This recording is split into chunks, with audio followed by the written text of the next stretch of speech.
இது ரகோபோத்தின் ஆண்டு, உன்னை பெருக செய்கிற ஆண்டு. யாக்கோபு மறைக்கப்பட்டால் இஸ்ரவேல் பூத்து காய்த்து நிரம்புவான். ஒப்புக்கொடு, அர்ப்பணி.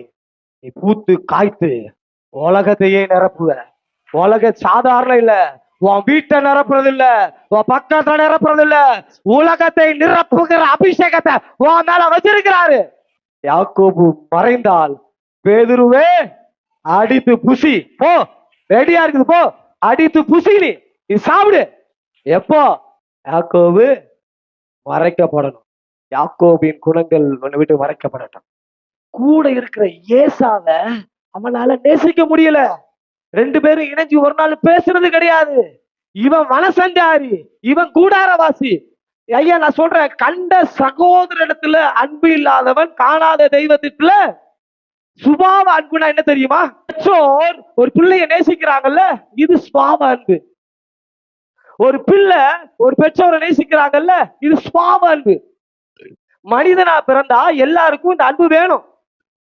ஆனா இந்த கடைசி நாட்கள்ல இந்த அன்பு இல்ல.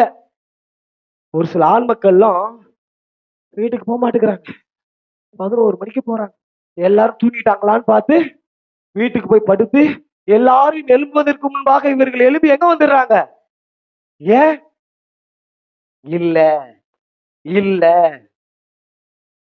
இல்ல அப்படின்றத இருக்குன்னு சொல்லுங்கன்ற. வீட்டுல அரிசி பானை காலியா இருக்கு, இல்லன்னு சொல்லாதீங்க. இல்ல அப்படின்றத இருக்குன்னு சொல்லுங்கன்ற.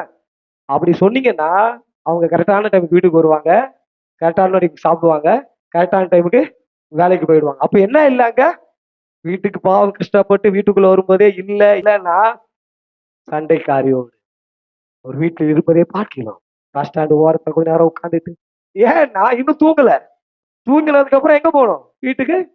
சில ஆண்கள்லாம் பாருங்க, வெளியே கக்கப்புக்க அந்த வீட்டுக்குள்ள வந்தவொடனே குடும்பத்துக்குள்ள உன் குடும்பத்துக்குள்ள உன்னால அன்பா இருக்க முடியல, உன் பெற்றோர்கிட்ட உன்னால அன்பா இருக்க முடியல, உன் பிள்ளைங்க கிட்ட உன்னால அன்பா இருக்க முடியல. ஆனா நீங்க இயேசுவ பாத்துருவீங்க.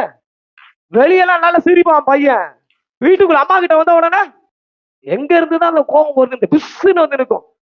கடுகு அள்ளி மூஞ்சில போட்டா கட கட கட கடன்னு பொறிச்சு என்ன பண்ணிடும்? என்னையே வேண்டாம், அவன் மேல உள்ள அபிஷேகம் அப்படி வெடிக்குதுன்னு நினைக்கிறேன். அன்புதுங்க, இதெல்லாம் சாதாரண அன்பு.